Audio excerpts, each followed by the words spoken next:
আসসালামু আলাইকুম। জানেন, এই দুনিয়ার মানুষগুলো সত্যিই খুব অদ্ভুত। আপনাকে আঘাত দিয়ে বলবে, "ব্যথা পাইছো?" আবার কষ্ট দিয়ে বলবে, "চুপ করে আছো কেন?" আর কাঁদিয়ে বলবে, "কাঁদছো কেন?"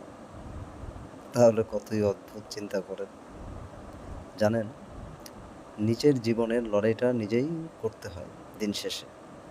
কারণ সবাই জ্ঞান দিবে, সঙ্গ কেউ দিবে না। এটা কিন্তু সত্যি। আপনি দেখবেন যে জ্ঞান দেওয়ার মানুষ অনেক। আপনাকে জ্ঞান দিবে, এটা বলবে, ওইটা বলবে। কিন্তু যখন আপনি বিপদে পড়বেন, খুব কম মানুষ আপনার কাছে আসবে বা খুব কম মানুষ আপনার বিপদে আগাবে।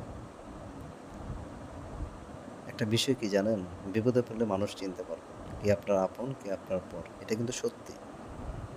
আর সবচেয়ে বড় কথা কি জানেন? যখন আপনি প্রচণ্ড বিপদে থাকবেন, কোনো ঝামেলা হবে, দিন শেষে আপনার আপন লোকেই আগাবে।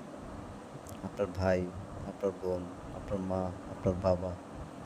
তো দিন শেষে তারাই আপন, ফ্যামিলি মেম্বার, আর কেউ না। কিছু বন্ধু থাকে,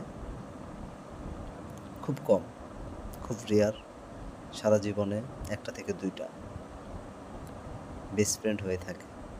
যেকোনো বিপদে আপদে রাত ৩টা নাই, ২টা নাই, আপনার ডাকে চলে আসবে। তারাই কিন্তু আপনার রিয়েল ফ্রেন্ড। তাদেরকে কখনোই কষ্ট দিবেন না। তাদেরকে যত্ন করে আগলে রাখবেন।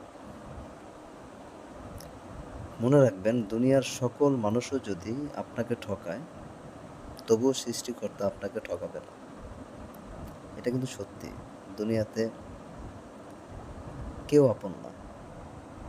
আপনি চিন্তা করেন, আল্লাহ ছাড়া কেউ আপন নেই। দুনিয়াতে আল্লাহ ছাড়া কেউ আপন না। এটা কিন্তু সত্যি। আপনার সঠিক প্রতিফল তিনিই আপনাকে দিবেন। শুধু সময়ের অপেক্ষা। শুধু সময়ের অপেক্ষা, ইনশাআল্লাহ।